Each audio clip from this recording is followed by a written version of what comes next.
Well, good morning, everybody.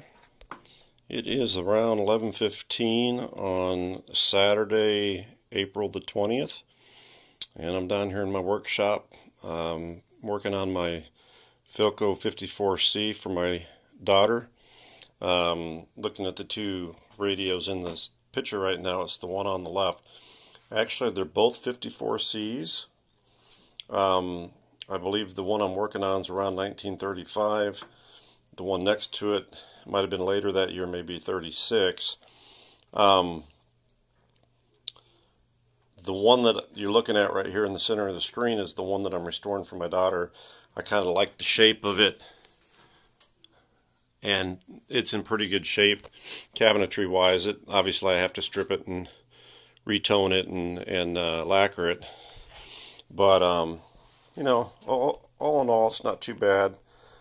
Little looseness in the seams here. I'll have to re-glue that and put that back together. I've got a split here in the top that I'll have to correct, but overall the cabinet's in pretty good shape. Now I got this one. It has a metal back, right? I got this one from Ron over at PHILCO Radio. Got it from Ron, along with some other radios. This one I just got this week. New friend I've got in Massachusetts, Bruce. He had a 90 that he was working on, and he needed the IF coil rewound, and he didn't want to try it on his own. I said, well, I've rewound a couple coils. I'll do it for you if you want. So he sent me his coil, his IF coil. I rewound it for him. It turned out really nice, and I dipped it in beeswax, and he came back and he's like, you know, I've got this 54 that I was going to do. He goes, I really don't want to do it now, so how about if I trade you for the work you did? And I was like, well, I'll do it for free. And he's like, yeah, but you get a 54. And I told him that my 54 had been scavenged and messed with and was very unoriginal. And he goes, well, I'll just give you this one, and you can use it because it hasn't been tampered with.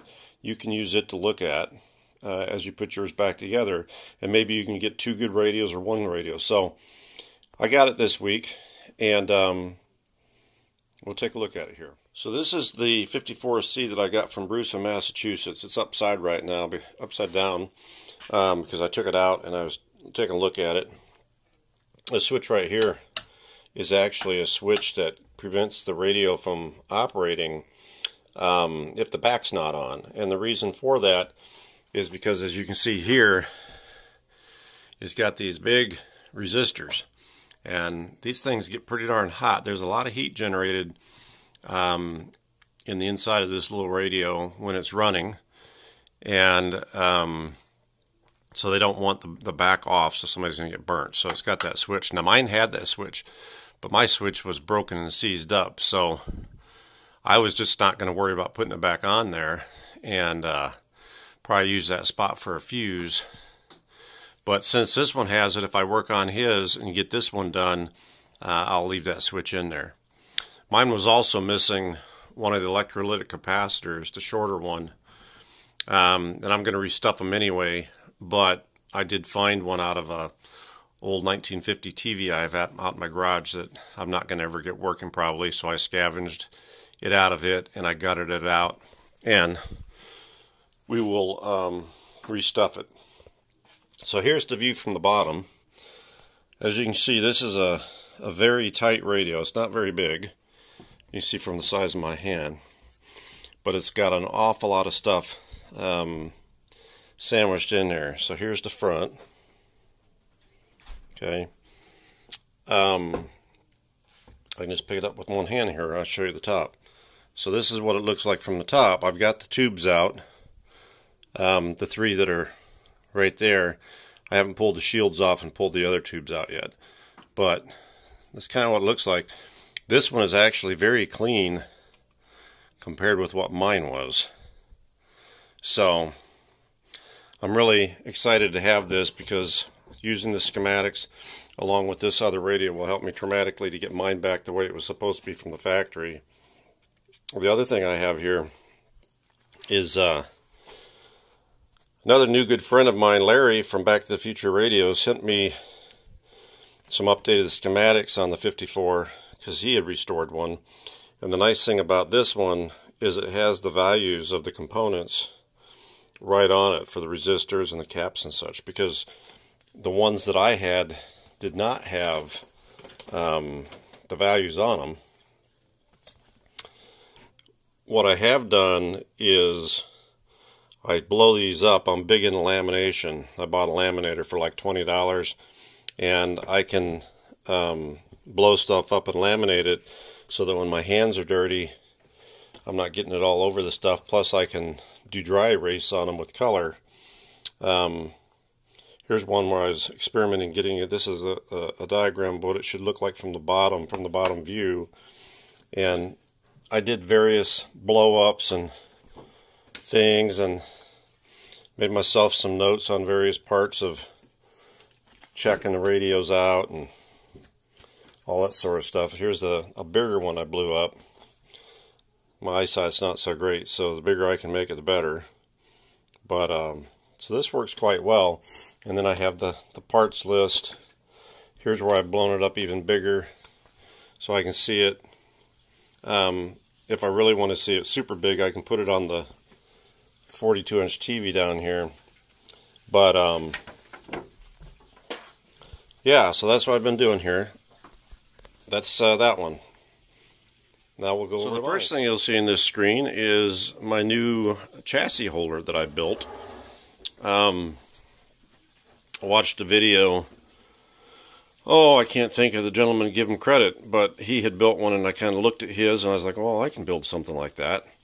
When I sit at my bench here, I have this stool that I sit at, but when I would have the stuff sitting on the bench flat, I could not pull the stool up to the bench. Pardon my finger, I keep sticking it in front of my camera. So what this allows me to do is have adjustment, so I can go with wider chassis, as you can see, I can bring everything this way, or the narrow chassis. I can also slide it fore or aft on the bench to get it more comfortable, and I just screwed it to the bench. And then it's adjustable so that I can rotate it. So, like, here's my chassis. Now the chassis looks fairly clean because I actually put this in my ultrasonic cleaner for about 30 minutes at three different angles and got most of the gunk off. It was so greasy and filthy and dirty you couldn't see anything. I haven't done much on the top side up here. I haven't pulled this cap out yet to restuff it. I've basically just been trying to clean it up some so that I could kind of see what it looked like and what I had. The other piece I did here was I can tack either a schematic or a diagram up here on the top half so that I can see it as I'm working on it. So that's quite handy. I've cleaned the face all up. It cleaned up quite well on the sides. Well, you can't see the sides because of the wood, but it all cleaned up quite well. I will do more cleaning on this. But mainly I've been taking components out of it. You can actually see the colors of the wires better now since I soaked it. I put it in the ultrasonic cleaner with some metal cleaner as well as some dish soap, and it really did a good job. So I've been taking components out, and I got to check these resistors. So far it's such a bee's nest, or as Larry would say, a granddaddy nest, as far as a bunch of conglomerations of wires that were cut. The one capacitor electrolytic that was here was missing, and they had a bunch of stuff all conglomerated in there. I've already removed all that. I typically don't give you guys a good view because I'm just starting these videos, but I'm hoping to start showing you a little bit more as I'm working on them. So that's why I decided to go ahead and start this video today. So I'll show you where I'm at and what I've done up to this point. I have been redoing some of the componentry, so I'll show you that next. Okay, so here's what I've done so far. When I soaked put the 54C in the hydro sonic cleaner, I left the IF coil, the oscillator coil, and the second IF coil in it. I had pulled the covers off and removed the paper that's in here. And what I wasn't expecting was it to eat all of the wax off of them, but it did, and they were pretty bare looking, and I was very concerned that I may have screwed them up. But I went ahead and tested them while I had them out. I cut them loose, brought them out, and tested them, and they actually tested good. So I went ahead and re-dipped them in beeswax nicely a couple times, and cleaned up the terminals and added new wiring to the terminals. So I did that on the first IF, the second IF, as well as the oscillator coil.